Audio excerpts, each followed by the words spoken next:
టైంకు పింఛన్లు ఇస్తుర్రు, free bus పెట్టిర్రు. మొన్ననే ఆటో అన్నలకు 15,000 అకౌంట్లలో వేసిర్రు. అబ్బో, ఏపీ సర్కారోళ్ళ రువడి చిన్నగా లేదు పొర్రి.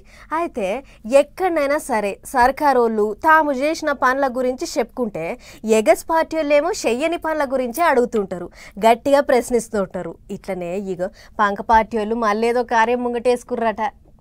ఓ దిక్కు ఏపీల సర్కారోళ్ళు పథకాల మీద పథకాలు ఎగిరబెట్టుకుంటూ పోతున్నా సరే ఎగస్ పార్టీ వాళ్ళకు యాన్నో ఓతాన శాంతి దొరుకుతాంది. ఇక దొరికిందే శాంతని వాళ్ళు కూడా పంచాయతీ గట్టిగానే మోపు చేస్తాండ్రు.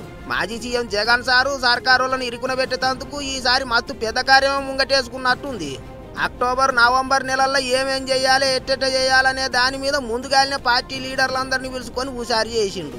9వ తారీఖు నాడు నర్సీపట్నం మెడికల్ కాలేజీకి పోతాడట. మెడికల్ కాలేజీలను ప్రైవేట్ వాళ్ళ చేతులు ఎట్ట పెడతారు అని పంక పార్టీ వాళ్ళు లొల్లి పంచాది పెడుతుండ్రు. రచ్చబండ పెట్టి రచ్చరచ్చ చేయాలని తయారైతుండ్రు.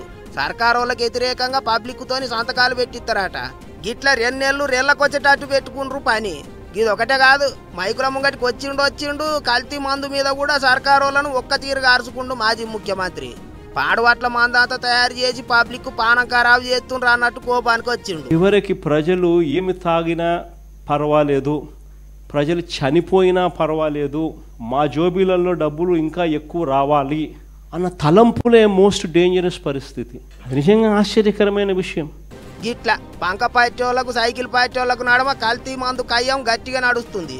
ఇంకో దిక్కు మందు సీసాల స్కామ్ చేసి కోట్లేని కేసుకుండ్రు. మీరెట్లా మాట్లాడుతాండ్రు కల్తీ మందు గురించే అని సైకిల్ పార్టీ వాళ్ళు సుత ఆయమన్నట్టే సపరిస్తుండ్రు. కానీ మెడికల్ కాలేజీల లాడాయి కల్తీ మందు కిరికిరి రెండింటి మీద పట్టు ఇడవద్దన్నట్టే చూస్తుర్రట ఫ్యాన్ పార్టీ వాళ్ళు.